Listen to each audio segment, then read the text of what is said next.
अब आपको अपडेट करें, NA 45 कुरम के ज़िमनी इंतखाबात में खुलेआम पैसा बांटने की मुबैना वीडियो मंजर-ए-आम पर आ गई है और इलेक्शन कमीशन ने उम्मीदवार से जवाब भी तलब कर लिया है। NA 45 कुरम के ज़िमनी इंतखाब में खुलेआम बांटने की मुबैना वीडियो मंजर-ए-आम पर आई है और इसी सिलसिले में इलेक्शन कमीशन ने उम्मीदवार से जवाब तलब कर लिया है। आज़ाद उम्मीदवार सैयद जमाल को मुबैना तौर पर नोटों के बंडल तकसीम करते हुए इस वीडियो में देखा जा सकता है। कुरम के ज़िमनी इंतखाब के दौरान वोटों की खरीदो फरोख्त की मुबैना वीडियो वायरल हुई है और इस पर इलेक्शन कमीशन ने उम्मीदवार से जवाब तलब किया है। डॉन न्यूज़ के नुमाइंदे आरिफ हयात से हम तफसीलात जानेंगे। आरिफ बताएगा क्या माजरा है ये?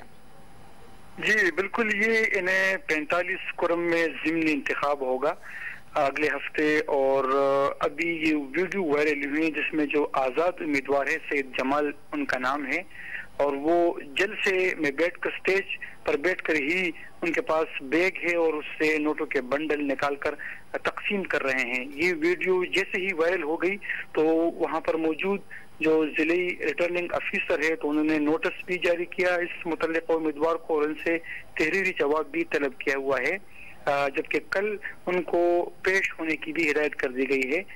इस नोटिस में लिखा गया है कि ये वोट खरीदना या इस तरह की जगहों पर पैसे देना कारकुनों को तो ये रिश्वत के ज़मरे में आता है और तहरीरी जवाब देकर अपनी सफाई पेश की जाए तो सूरजगन उनके खिलाफ कार्रवाई होगी। तो ये नोटों के बंडल से बड़ा बैग उनके पास पड़ा हुआ है और जलसे में मौजूद जो स्टेज है वहाँ पर बैठकर ही ये उम्मीदवार लोगों में पैसे तकसीम कर रहा है। जी बहुत शुक्रिया आपका अपडेट्स के लिए आ रहा है।